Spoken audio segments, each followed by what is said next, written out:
ವೈಯಕ್ತಿಕ ವಿಚಾರ ಮಾತಾಡೋದು, ನಿಮ್ಮ ಅಪ್ಪಂಗೆ ಹುಟ್ಟಿಲ್ಲ ಅಂದರೆ ಅದು ಮಾಡೋದು, ಏನು ಇದ ಸಂಸ್ಕೃತಿ ಅವ್ರದ್ದು. ಹಿಂದೂ ಹುಲಿ ಅಂತ ಹೇಳ್ಕೊತಾರೆ. ಯಾವ ಹಿಂದೂ ಪುರಾಣದಲ್ಲಿ ಬರ್ದಿದೆ ಅಪ್ಪ ಇದು ಹಿಂಗೆ ಮಾತಾಡೋದು? ನಾನು ಅದು ಕೇಳಿಲ್ಲ. ವಾಟ್ ಎವರ್ ಇಟ್ ಈಸ್, ಯಾರದೇ ಇರ್ಬೋದು sir, including me. I am a public representative sir. ನಾನು ಏನೇ ಮಾತಾಡಿದ್ರು ನಮ್ಮ ಚಿತ್ತಾಪುರ ಜನರ ಆಯ್ಕೆ ಮೇಲೆ ಅದು ಬಿಂಬಿಸ್ತದೆ ಅದು. ನಾನು ಒಳ್ಳೆ ಸಂಸದ, ಒಳ್ಳೆ ಶಾಸಕ, ಒಳ್ಳೆ ಮಂತ್ರಿ ಇದ್ದರೆ ನೀವೆಲ್ಲ ಬೆಂಗಳೂರದವರೆಲ್ಲ ಏನಂತೀರ, ಎಲ್ಲಪ್ಪ ಚಿತ್ತಾಪುರ ಜನರು ಒಳ್ಳೆಯವರು, ಅವ್ರ ಆಯ್ಕೆ ಚೆನ್ನಾಗಿದೆ ಅಂತ ಹೇಳ್ತೀರಾ. ನಾನು ಅವಾಚಕ ಶಬ್ದದಲ್ಲಿ ಮಾತಾಡ್ಕೊಂಡು, ಮನ್ಸಿಗೆ ಬಂದಾಗ ಮಾತಾಡ್ಕೊಂಡು, ಬಾಯಿಗೆ ಬಂದಾಗ ಮಾತಾಡ್ಕೊಂಡು, ನಾಲ್ಗೆ ಹರಿಬಿಟ್ಬಿಟ್ರೆ ನೀವು what will you think about our people also? I represent 5 lakh people in my constituency. 2.5 lakh ಮತದಾರರು, 5 ಲಕ್ಷ ಜನಸಂಖ್ಯೆ. ಜವಾಬ್ದಾರಿಯಿಂದ ಮಾತಾಡ್ಬೇಕು ನಾನು. ನೋಡ್ರಿ, ಅವ್ರ ಹಿರಿತನಕ್ಕೆ ಇದಕ್ಕೆ ಅವಾಚಕ ಶಬ್ದ ಇತ್ತೇನ್ರಿ? ಇಲ್ಲ ರಾಜಾಡವ್ರೆ, ದಿಸ್ ಈಸ್ ನಾಟ್ ಕರೆಕ್ಟ್. ಅದಕ್ಕೆ ಅವಲ್ಗೆ ಇಲ್ಲ ನೋಡಿ, ವಾಟ್ ಎವರ್ ಇಟ್ ಈಸ್, ಇದಕ್ಕೆ ಕಂಪ್ಯಾರಿಸನ್ ಏನು ಮಾತುಗಳ್ರಿ ಅದು? ನೀವು ಅದನ್ನು ಡಿಫೆಂಡ್ ಮಾಡ್ಕೋತೀರಾ ಅಂದರೆ ಏನು ರಚನ ನೀವು? ನೋ ಸಿ ನೋಡಿ, ಕಾಂಗ್ರೆಸ್ ಪಕ್ಷದ ಫಂಕ್ಷನ್ನು BJP ಅವ್ರ ಏಜೆಂಟ್ಗಳು ಬಿಟ್ಬಿಟ್ಟು ಅಲ್ಲಿ ಡಿಸ್ಟರ್ಬ್ ಮಾಡೋದು ಎಷ್ಟು ಸರಿ? ನೀವು ಮಾಡಿ, ಪ್ರತಿಭಟನೆ ಮಾಡಿರಿ, ದಮ್ಮಿದ್ರೆ DC ಆಫೀಸ್ ಮುಂದೆ ಕಚೇರಿ ಮಾಡಿ, CM ಮನೆಗೆ ಗೆರವು ಹಾಕಿರಿ. ನಮ್ಮ ಪಕ್ಷದ ಫಂಕ್ಷನಿಗೆ ಬಂದ್ಬಿಟ್ಟು ನೀವು ಕಪ್ಪು ಬಾವುಟ ತೋರಿಸ್ತೀರಾ ಅಂದರೆ ನಾವು ಮಾಡಿದ್ರೆ ಏನಾಗುತ್ತೆ? ಜಾತಿ ಗಣತಿ ಮಾಡ್ತೀವಿ ಅಂತ ಹೇಳಿರೋದು. ಸರ್ವೆ ಈಗಲೂ ಸರ್ವೆ, ಈಗೂ ಎಲ್ಲಿ ಹೇಳಿದ್ದೀನಿ? ಇಲ್ಲ ಶ್ರೀನಿವಾಸ್ ಅವರೇ, ಇವಾಗಲೂ ಎಲ್ಲಿ ಹೇಳ್ತಾ ಇದ್ದೀನಿ ಜಾತಿ ಗಣತಿ ಅಂತ? I am saying no please I stand corrected. ನೋಡಿ, ನಮ್ಮ ಮ್ಯಾನಿಫೆಸ್ಟೋನಲ್ಲಿ ಜಾತಿ ಗಣತಿ ನಾವು ಮಾಡ್ತೀವಿ ಅಂತ ಹೇಳಿದ್ದೇವೆ. ಇದು ತೆಲಂಗಾಣನಲ್ಲೂ ಸರ್ವೇನೇ ನಡೆದಿರೋದು, not census. They have asked it to given the status of census ಅಂತ ನನ್ನ ಮಾಹಿತಿ ಇದೆ. ಬ್ಯಾಕ್ವರ್ಡ್ ಕಮಿಷನ್ ಅನ್ನೋದು ಎಲ್ಲ ರಾಜ್ಯದಲ್ಲಿ ಇಲ್ಲ, ಕೆಲವು ರಾಜ್ಯದಲ್ಲಿ ಮಾತ್ರ ಇರೋದು. ಆಮೇಲೆ ಬ್ಯಾಕ್ವರ್ಡ್ ಕಮಿಷನ್ನಿಗೆ ನಾವು ನಮ್ಮ ರಾಜ್ಯದಲ್ಲಿ ಸರ್ವೆ ಮಾಡಲಿಕ್ಕೆ ಆಥರೈಸ್ ಮಾಡಿದ್ದೀವಿ. So that is why it is a government ಏನು ಸರ್ವೆ. ಆ ಸರ್ವೆನಲ್ಲಿ ಅಂಕಿಅಂಶಗಳು ಇರೋದು ಸಹಜ. ರಿಪೋರ್ಟಲ್ಲಿ ಸರ್ವೆ ಅಂತಲೇ ಇದೆ ಅಲ್ಲ, ಸೆನ್ಸಸ್ ಮಾಡಕ್ಕೆ. ಅದಿದೆ, ಇಲ್ಲ ರಿಪೋರ್ಟ್ನಲ್ಲಿ ಎಲ್ಲನೂ ಇದೆ. ನಾವು ನೋಡ್ತಾ ಇರೋದು ಬರೀ ನಂಬರ್ಸ್. ಯಾಕಂದರೆ ಇಲ್ಲ ಸಹಜವಾಗಿ ಯಾಕಂದರೆ ಚರ್ಚೆ ಆಗ್ತಾ ಇರೋದು ನಮ್ಮ ಸಂಖ್ಯಾಬಲ, ನಿಮ್ಮ ಸಂಖ್ಯಾಬಲ ಅಷ್ಟೇ. ಆ್ಯಕ್ಚುಲಿ ನಿಮ್ಗೆ ಇಂಟ್ರೆಸ್ಟ್ ಇದ್ದರೆ ಅದರಲ್ಲಿ ಎಲ್ಲನೂ ಇದೆ. ರಿಪೋರ್ಟ್ ನಿಮಗೆಲ್ಲ ಸಿಕ್ಕಿರ್ತದೆ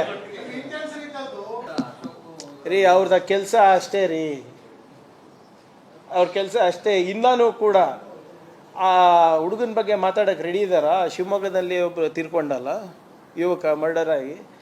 ಪರೇಶ್ ಮೇಸ್ತಾ ಬಗ್ಗೆ ಇವಾಗನ ಮಾತಾಡ್ತಾರೆ. ಅವ್ರ ಬಾಯಿಂದ ಒಂದ್ಸರಿ ಏನೋ ಬಂದಿದೆಯಾ ಅವ್ರ ಹೆಸರಲ್ಲಿ? ಪರೇಶ್ ಮೇಸ್ತಾ ಅವ್ರ ಕುಟುಂಬ ಆಗಿರೋ ಅನ್ಯಾಯದ ಬಗ್ಗೆ ನಾವು ಕ್ಷಮೆ ಕೇಳ್ತೀವಿ ಅಂತ ಒಬ್ಬ BJP ಹೇಳಿದ್ದೇನಾ ಸರ್? ಅವ್ರದ್ದು ಒಬ್ಬರನ್ನ ಹೇಳಿದಾರ ಹೇಳಿ? ಅವ್ರದ್ದು ಇಂಟೆನ್ಷನ್ನೇ ಇಷ್ಟೇ. ಇವರಿದ್ದಾಗ ಏನು ರಕ್ಷಣೆ ಮಾಡಿದ್ರಪ್ಪ?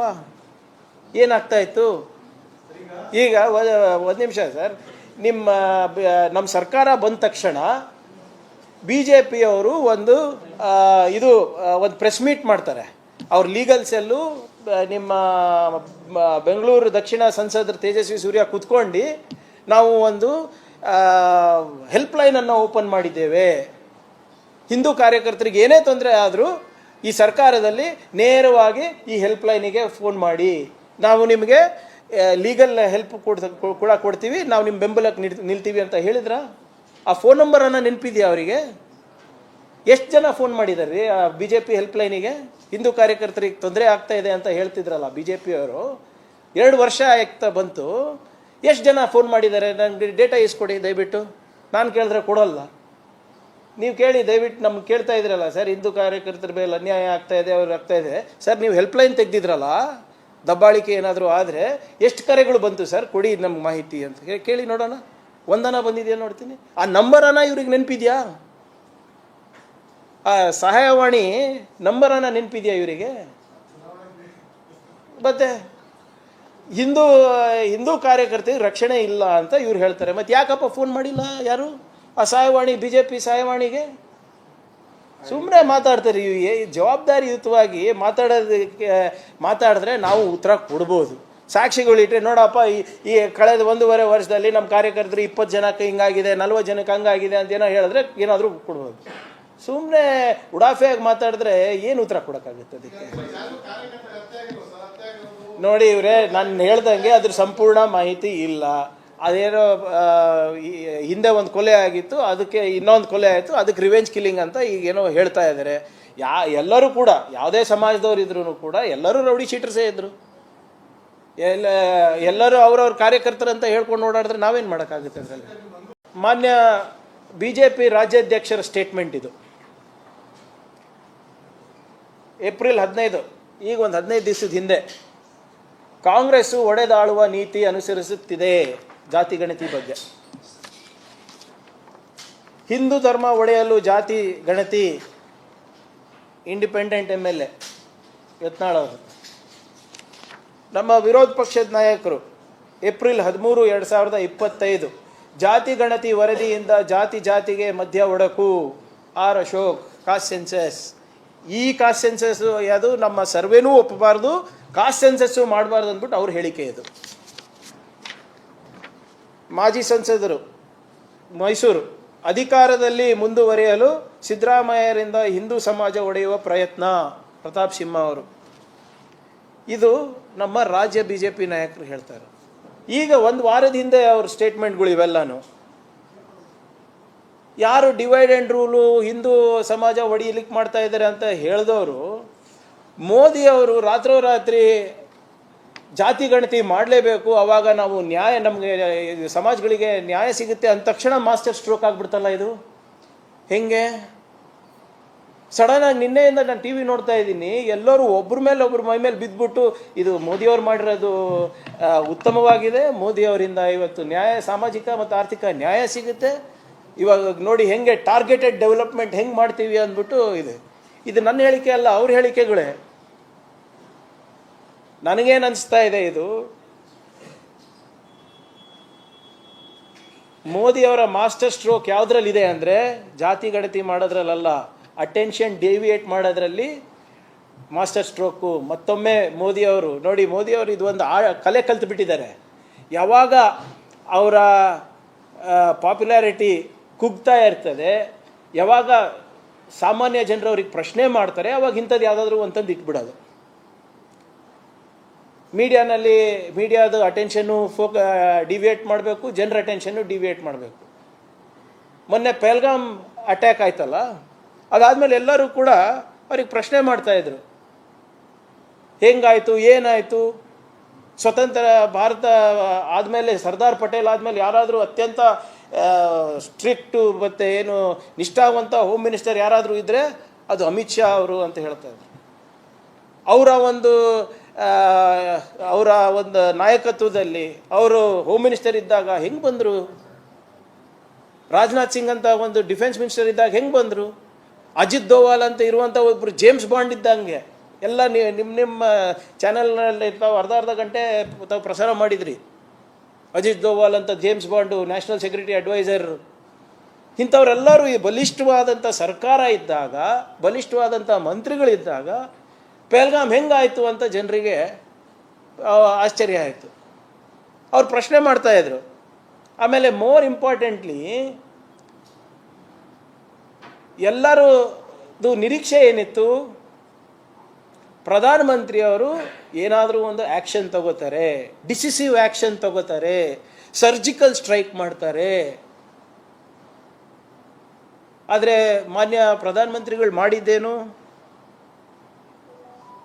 ಅವರು 8 ದಿನ ಬೇಕಾಗಿತ್ತು ಅವರಿಗೆ ಅವ್ರ ಅಫಿಷಿಯಲ್ಸಿಗೆ ಕರೆದು ಮಾತಾಡೋಕ್ಕೆ. ಜನರು ಬೇಸತ್ತು ಹೋಗಿದ್ದರು, ಏನಪ್ಪ ಏನೂ ಆಗ್ತಾ ಇಲ್ಲ ಅಂತ. ಇದು ಯಾಕೆ ಮೋದಿಯವ್ರ ಮೇಲೆ ಇಷ್ಟು ನಿರೀಕ್ಷೆ ಅಂದರೆ,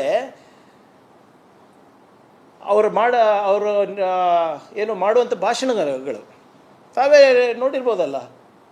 ಕೆಂಪುಕೋಟೆ ಮೇಲೆ ನಿಂತ್ಕೊಂಡು ಹೇಳ್ತಾರೆ, ಪಾಕಿಸ್ತಾನಿಗೆ ಲವ್ ಲೆಟರ್ ಬರೆಯೋದು ನಿಲ್ಲಿಸ್ಬಿಡ್ಬೇಕು ಮನಮೋಹನ್ ಸಿಂಗ್ ಅವರು. ನಿಮಗೆ ತಾಕತ್ತು ದಮ್ಮಿಲ್ಲ, ಚಪ್ಪನ್ ಇಂಚ್ ಕಾ ಸೀನಾ ಚಾಹಿಯೆ ಅಂತ ಹೇಳ್ತಾ ಇದ್ರಲ್ಲ, ಏನಾಯ್ತು? ಲಾಲ್ ಆಂಕ್ ದಿಖಾನಾ ಚಾಹಿಯೆ ಅಂತ ಇದ್ರಲ್ಲ, ಏನಾಯ್ತು? ಇವೆಲ್ಲ ಜನರಲ್ಲಿ ಇದು ಇವರು ಒಂದು ಇಮೇಜ್ ಕ್ರಿಯೇಟ್ ಮಾಡ್ಕೊಂಡಿದ್ದಾರೆ. ಏನಾದರೂ ಆದರೆ ನಾವು ಡಿಸಿಸಿವ್ ಆ್ಯಕ್ಷನ್ ತಗೋತೀವಿ, ಸರ್ಜಿಕಲ್ ಸ್ಟ್ರೈಕ್ ಮಾಡ್ತೀವಿ, ನಾವು ಯಾವುದಕ್ಕೂ ಹೆದರೋದಿಲ್ಲ, ಟ್ರಂಪ್ ನಮ್ಮ ಜೊತೆ ಇದ್ದಾರೆ. ಏನಾಯ್ತಪ್ಪ? ಟ್ರಂಪ್ ಇಲ್ಲಿವರೆಗೂ ಖಂಡಿಸಿದಾರಾ ಇದನ್ನು? ಜನ ಪ್ರಶ್ನೆ ಮಾಡ್ತಾ ಇದ್ರು ಇದನ್ನು. ಆಲ್ ಪಾರ್ಟಿ ಮೀಟಿಂಗಿಗೆ ಕರೆದ್ರೂ ಕೂಡ ಪ್ರಧಾನಮಂತ್ರಿ ಮೋದಿಯವರು ಹೋಗಿಲ್ಲ. ಯಾಕೆ? ಇದಕ್ಕಿಂತ ಏನು ಇಂಪಾರ್ಟೆಂಟ್ ಇತ್ತು? ನೀವು ಪಾಕಿಸ್ತಾನ ಮೇಲೆ ಸರ್ಜಿಕಲ್ ಸ್ಟ್ರೈಕ್ ಮಾಡೋದು ಬಿಟ್ಟು 16 ಯೂಟ್ಯೂಬ್ ಚಾನಲ್ ಬ್ಯಾನ್ ಮಾಡಿದ್ದೀರಾ ರೀ ನೀವು. ಜನ ನಗ್ತಾ ಇದ್ರು, ಜನ ನಗ್ತಾ ಇದ್ದಾರೆ. ನಿಮ್ಮ ಫ್ರೆಂಡ್ ಡೊನಾಲ್ಡ್ ಟ್ರಂಪ್ ಖಂಡಿಸಲೇ ಇಲ್ಲ ಇದನ್ನ ಇನ್ನೂ 8 ದಿನ ಆದ್ರೂ ಕೂಡ. ಯಾವುದಕ್ಕೆ ಇಷ್ಟು ಹೆದರಿಕೆ? ಎಂಟೈರ್ ಆಪೋಸಿಷನ್ ಏನು ಹೇಳಿದೆ ಹೇಳಿ? ಇದನ್ನು ಪೊಲಿಟಿಸೈಸ್ ಮಾಡೋದಿಲ್ಲ, ಇಂಥ ಸಂದರ್ಭದಲ್ಲಿ ನಾವು ನಿಮ್ಮ ಜೊತೆ ಇದ್ದೀವಿ, ನೀವೇನು ಡಿಸಿಷನ್ ತಗೋತೀರಾ ನಾವು ರೆಡಿ ಇದ್ದೀವಿ ಅಂತ ಹೇಳಿದಾಗ ಕೂಡ ಯಾಕೆ ಹೆದರಿಕೆ? ಹಿಂದೆ ನಾವು ಏನಾದರೂ ಕೇಳಿದ್ರು ನೀವು ಕೇಳೋಕ್ಕಾಗಲ್ಲ, ಆ್ಯಂಟಿ ನ್ಯಾಷನಲ್ ಅಂತ ಇದ್ರಪ್ಪ. ಏನಾಯ್ತು ರೀ ಪುಲ್ವಾಮಾನಲ್ಲಿ? ರಿಪೋರ್ಟ್ ಏನಾಯಿತು? ಬಂತಾ? ಇವೆಲ್ಲ ನಮ್ಮ ಮಾಧ್ಯಮ ಸ್ನೇಹಿತರಿದ್ದೀರಾ, ತಮಗನ ಬಂದಿದೆಯಾ ಏನಾದರೂ ಮಾಹಿತಿ? ಬಾಲಾಕೋಟ್ನಲ್ಲಿ ಏನಾಯಿತು? ಬಂತ ಮಾಹಿತಿ? ಸರ್ಜಿಕಲ್ ಸ್ಟ್ರೈಕ್ ಬಗ್ಗೆ ಬಂದಿದೆಯಾ? ಏನಾದರೂ ಇದೆಯಾ ಕ್ಲಾರಿಟಿ? ಯಾವಾಗ ಮೋದಿಯವರಿಗೆ ಸಂಕಷ್ಟ ಎದುರಾಗ್ತದೆ ಅವಾಗ ಇಂಥದ್ದು ಯಾವುದಾದ್ರೂ ತಂದು ಹಾಕ್ತಾರೆ. ಇದೀಗ ಯಾಕೆ ನಾನು ಹೇಳ್ತಾ ಇದ್ದೀನಿ ಅಂದರೆ, ಮೋದಿಯವರು ಈ ಪೆಹಲ್ಗಾಮ್ ಅಟ್ಯಾಕ್ ಬ್ರೀಫಿಂಗು ಒಫಿಷಿಯಲ್ಸಿಗೆ ಕಿಂತ ಮುಂಚೆ ಅಥವಾ ಆಲ್ ಪಾರ್ಟಿ ಲೀಡರ್ಸ್ ಮೀಟಿಂಗ್ಗಿಂತ ಮುಂಚೆ ಹೋಗಿ RSS ಅವ್ರಿಗೆ ಬ್ರೀಫ್ ಮಾಡ್ತಾರೆ. ಅಂದರೆ ಎಲ್ಲೋ ಒಂದು ಕಡೆ ಎದುರ್ಕೊಂಡಿದ್ದಾರೆ ಮೋದಿಯವರು RSS ಇಂದ ಅಂತ. ಆಮೇಲೆ RSS ಅವ್ರು ಏನು ಹೇಳ್ತಾರೆ? ನಾವು ಪೊಲಿಟಿಕಲ್ ಪಾರ್ಟಿನೇ ಅಲ್ಲಪ್ಪ ಅಂತಾರೆ. ವಾರಕ್ಕೊಮ್ಮೆ ಪ್ರಧಾನಮಂತ್ರಿ ಕರೆಸ್ತಾರೆ. ಏನಿದು ನಾಟಕ? 8 ದಿನ ನಿಮಗೆ ಅಫಿಷಿಯಲ್ಸಿಗೆ ಮೀಟ್ ಮಾಡೋಕ್ಕೆ ಬೇಕಾಗ್ತಾ ಇದೆ, ಆದರೆ RSS ಅವ್ರಿಗೆ ಮೀಟ್ ಮಾಡೋಕ್ಕೆ 2 ದಿನದಲ್ಲೇ ಹೋಗ್ತೀರಾ? ಇದು ಯಾವಾಗ ಸಾರ್ವಜನಿಕರು ಮೋದಿಯವರ ಹತ್ರ ಅಕೌಂಟಬಿಲಿಟಿ ಕೇಳ್ತಾರಲ್ಲ ಅವಾಗಿಂತ ಮಾಸ್ಟರ್ ಸ್ಟ್ರೋಕ್ಗಳು ತರೋದು.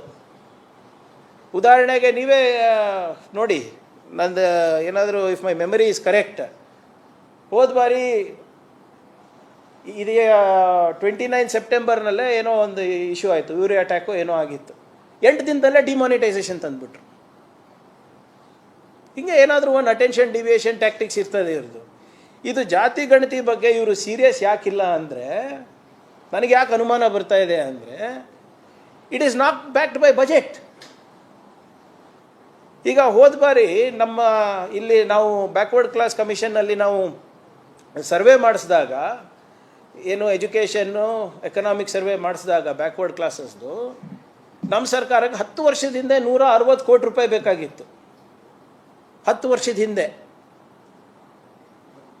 ಈಗ ಕೇಂದ್ರ ಸರ್ಕಾರ